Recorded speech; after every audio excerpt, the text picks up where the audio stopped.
Hey, this is Joe at graybenchelec. Welcome back. A little while ago, I did a video going in depth on the germanium clipping diodes that came in the original Klon Centaur. If you haven't seen that video, it might make sense to go watch that first. It is a long one, but I go into thorough detail of the history of the Klon and how the diodes were chosen, some interesting electrical characteristics of the diodes, what diodes are in general, etc. At the time, I did not have a original Klon for sure, but I also didn't have a KTR. However, that has changed. I was able to get one of the earlier KTRs. Bill Finnegan was for most of the production of the KTR using the original germanium diodes that came in the Klon Centaur. That has changed recently through a live stream Bill did in September of last year, 2021, saying that he is running out of those diodes and is going to start using new diodes. So new Klon KTRs are coming with different diodes. However, this KTR I picked up is from 2014, so this does have the original Klon Centaur diodes. I did not have this for the video, so I thought I'd just do a little addendum onto that. So we can do some curve tracing on the original diodes here in this Klon KTR, and then we can compare it to some germanium diodes I have in my stash. To do the curve tracing, I have a Peak Atlas DCA75. So this is mostly used as just a semiconductor analyzer, so just to get the electrical characteristics of a specific semiconductor, to get the pinout, whatever. However, if you hook it up to the computer program, you can do curve tracing. So that's what we're going to do, some curve tracing on germanium diodes. Just a quick reminder, the curves we're going to show is a comparison between the forward current and forward voltage of the diode. So as we increase the voltage from the anode to the cathode of the diode is going to start to conduct, and then the current through the diode is going to start to increase. Let's go look at some of the germanium diodes I have in my stash, and we'll see which ones we're going to compare to the KTR. Okay, here's my little organizer for my germanium diodes. Let's crack this open. So I know for sure I want to test against the D9Es. These are Soviet-made germanium diodes, maybe the most likely recommendation you'll see online for diodes to be used in DIY clones. The original recommendation came from Keith at Build Your Own Clone, who said that through listening tests they determined the D9Es sounded closest to their clone that they traced for the Silver Pony, which is a project they had that was scrapped a couple months later, I think. That's a whole story in itself, and the recommendation is a little tainted because their clone, as it turns out, was sort of a weird one that had some mixed up resistor values. But anyway, it is still true that the D9E here is the most likely recommendation you'll find for DIY clones for the germanium diodes. So we'll definitely test those. 1N144s here. These are another germanium diode made by ITT, which is a company that was based in Massachusetts where Bill was building the original clones. So there's a good chance that he tested diodes, almost certainly he tested diodes from ITT being local. Whether he tested 1N444s, 1N144s, no way to really know. But I've got some here, we can try them now. Oh yeah, sure. So these diodes, let me pull a couple out. So there's a couple pictures floating around of new KTRs with the new diodes, and at least one picture I've seen are very similar to this, where it's a single gray band around the diode. I don't have any part number for these germanium diodes, and I don't have any indication of what diode Bill is using now, but they do look like this. So we'll test a couple of these, throw it up on the chart. What else is in here? Yeah, sure. So here's some 1N34As, also made by ITT. These are the same part number as the original Klon Centaur diodes. Bill came out after the Klon had already been had ended production and said the part number for the original diodes is 1N34A, but as I went over in that video, it doesn't mean much. Most germanium diodes you're going to find around are going to be advertised as 1N34As. These are 1N34As, at least they say it on the body. These are, as I said, made by ITT and of course germanium. So we'll test those. We don't want to do too many because it gets confusing. Oh yeah, so these are interesting. I found these just browsing eBay, and I thought, looking at them, they look very, very similar to the Klon Centaur diodes. And I'll put up, maybe right now I'll put up a little side-by-side showing the diodes that are in that KTR versus a picture of these two diodes. And they look really similar. I'll just say that. Maybe for good measure, we'll just throw in something a little off the beaten path. These are some used OA5s, Valvo-made OA5s I picked up from, I don't know, who knows where. These are going to be European-made Valvo, I think is Germany? I don't know, I'll correct myself if I'm wrong. These are some glass body diodes in the kind of the black glass package. So we'll test a couple of these as well. So here's our selection. We're of course going to test the original Klon diodes in the KTR. We're going to test 1N144s. We got the OA5s, the D9Es, the most recommended DIY replacement. We've got ITT 1N34A, same part number as the original Klon diodes. We've got diodes that look a whole lot like the new Klon KTR diodes. And we've got these other germanium diodes that look a whole lot like the original Klon diodes and the diodes that are in here. So that's 1, 2, 3, 4, 5, 6, 7. 7 different diodes that we will do some curve traces on, and we'll see what happens.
All right, so here are the curve traces.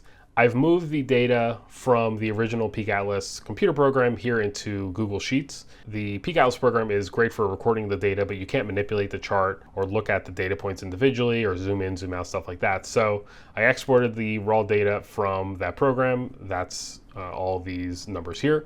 And then I did a bit of formatting. This is the only way I've been able to figure out how to make this chart the way I want it in Excel or Google Sheets, whatever. I'm not an expert, so if there's a better way, I'd love to hear about it. But this is how I had to format the data. And then here is the chart recreated in Google Sheets. I'm going to make this shareable, so if you want to have a look at it, there will be a link in the description. So these are it ended up being 9 different diodes that I did curve traces on. I think it started as 7 or 8, and then I added in this 4148, just sort of very standard silicon signal diode, just for comparison's sake. So these are all the traces. Just going down the list here in case the legend isn't working for you. The salmon color trace here is the Valvo OA5, that's the black glass diode. The yellow trace here is the ITT 1N34A. The blue trace next to it is the ITT 1N144. This orange trace here was the unknown but kind of look-alike germanium diodes. The blue and red traces here are the 2 diodes in the KTR. The green trace here is the D9E, the Soviet diode. The yellow trace here is the silicon diode, the 4148, and this blue trace is the gray band diode, the diode that looks like the new diodes coming in new KTRs. So first off, we should address this blue trace because it's so different. The difference here is obvious. It's much more linear than the other traces here. The forward voltage traces we're seeing for these two groups, all these germaniums here and silicon here, they're very typical for diodes, where you'll have very minimal current flow up until a certain point, and then all of a sudden it'll start to shoot up and you'll get a lot of change in current for small changes in voltage. However, here for the gray band, which is this blue trace, we're getting a proportional change in current as the forward voltage increases. Or in other words, the trace is very linear. There's another electronic component that shares similar characteristics, and that's a resistor. A resistor will show a proportional change in current as you increase the voltage. That's just Ohm's law. Diode here, with the exception of this region down here, starts to look a lot like a resistor. And my understanding is this is due to reverse leakage current. That would jive with the visual representation here of looking like a resistor. If the diode is leaking current opposite from the forward current that's flowing and being measured here, then the diode is essentially performing like a resistor, where it's able to flow current in either direction. Hence the linearity, hence the looking like a resistor. If we put a resistor in this test, what we would see is a straight line going from one end to the next with no non-linear regions, at least for an ideal resistor.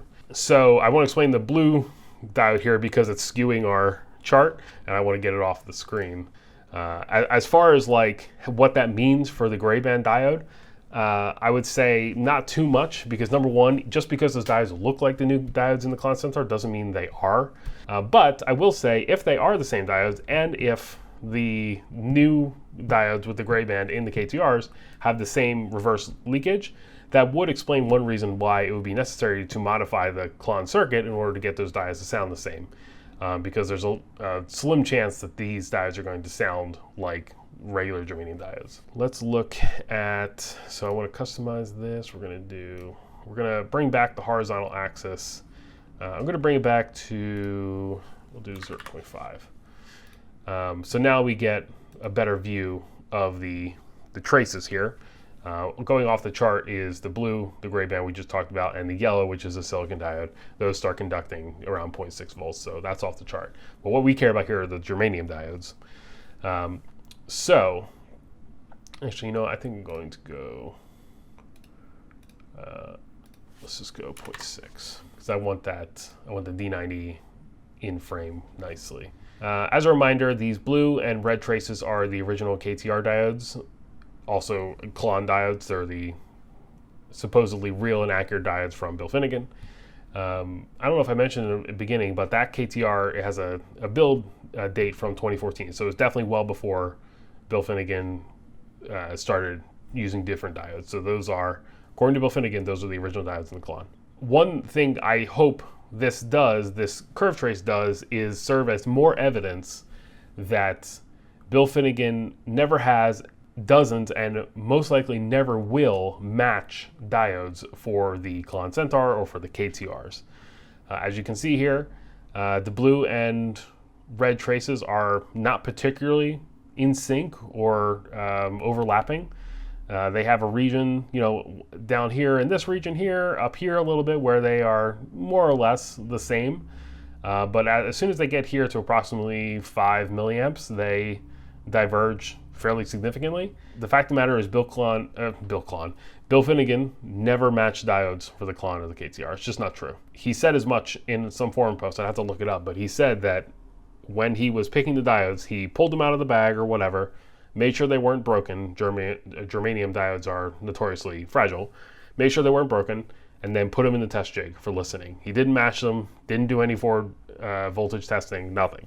So I've seen people selling Klon diodes as matched and claiming that you have to get matched diodes for your Klon Centaur DIY build. It's just not true.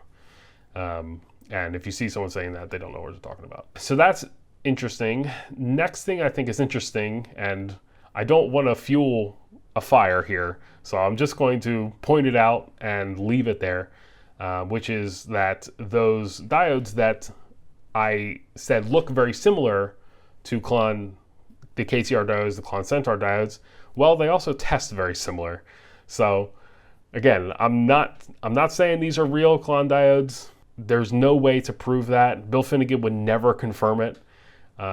So I'll let you be the judge of that. I will say, stating immediately after that I don't want to feel the fire, I will say that Bill Finnegan in a forum post did claim that there was a second supplier who had a small batch of the same diodes he used in the Klon that they were selling them for a huge price, according to Bill, and he didn't buy them, and he'd been trying to track them down and couldn't.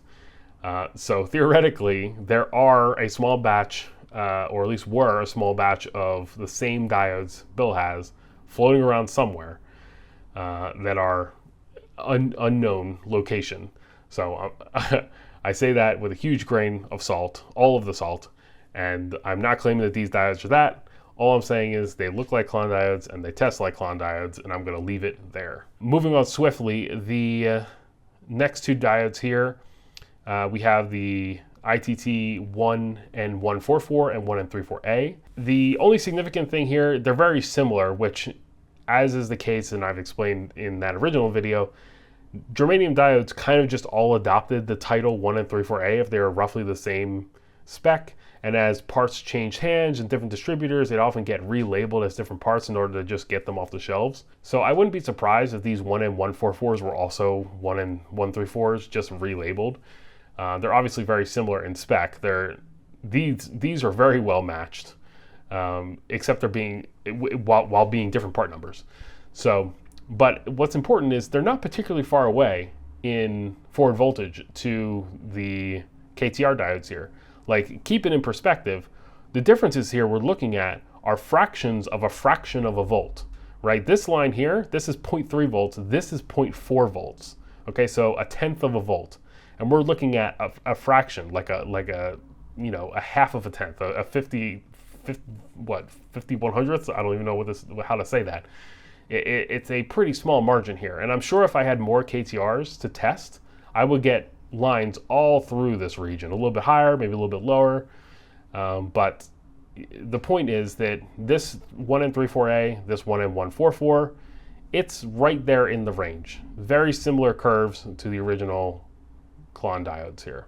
Even the Valvo out here, while the forward voltage is obviously lower, the shape of the curve is significant to ultimately the sonic quality, and the shape is very similar. As long as you are, obviously, going, zooming way out, none of this really matters because all that matters is how it sounds. This orange diode here, well, while it may look like a real Klon diode and it may test like one, if you put it in your Klon Centaur build and it sounds like crap, then none of those previous facts matter at all. Ultimately, if it doesn't sound good to you, who cares about any of this? But this is the kind of, nerdy shit I like to look at, so that's why we're doing it. So anyway, so the last thing, obviously, is the green trace here, which is the D9E. The diode that supposedly is the best sonic match to the original Klon diodes. This was a suggestion originally made by Keith van der Hulst from Build Your Own Clone.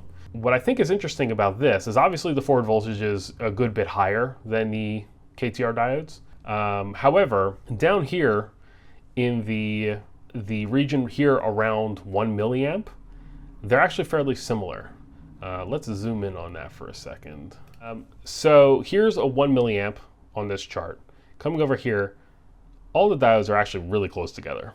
They're within probably like 100th of a volt here, including the D9E. It's actually at this point 1 milliamp where the D9E really starts to lags behind in change in current, so it's even more gradual here. What I think is interesting about that is that the D9E, if you were to test the D9E at 1 milliamp, like with a multimeter, you are going to get a similar forward voltage as the Klon diodes, as a 1N34A. It looks pretty similar. It's not until you get way out here to higher currents like 4 milliamps or 5 milliamps that you start to see a lot more. If you had tested your D9E the same way that Solsonic tested the Klon diodes for that original Freestyle Boxes trace, you would actually see the D9E out here at like 0.45 volts of forward voltage, significantly higher than the 0.35 that Solsonic tested for the original Klon diodes. Also, I want to mention here that these two diodes, they're measuring here probably like 0.37, 0.38, whatever. That's fine.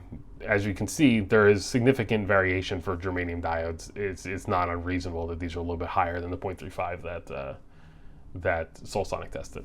In summary, I guess I just want to reiterate what I said a few moments ago, which is that this is all fine and dandy, and we can look at the four voltage curves and I can say, oh wow, look at this orange one that looks a whole lot like Klon diodes, and oh, the 1 and 3, 4, that's pretty similar too, and the D9E, yeah, it's got more forward voltage, but it's pretty similar down here in the lower regions.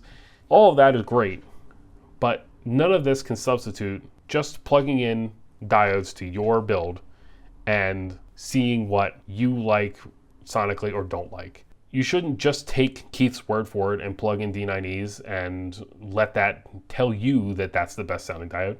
You should try it for yourself. You know, if you can, get a few of each or whatever and try them. Just try them and listen to them. Pick the one you like the best and be happy with that. These forward voltage curves, I also want to reiterate that although these voltage curves are nice to see, they're not the full story of the sonic quality of any clipping diodes. And even if I could get a diode that is a perfect trace of one of these KTR diodes, it's not proof it's going to sound the same.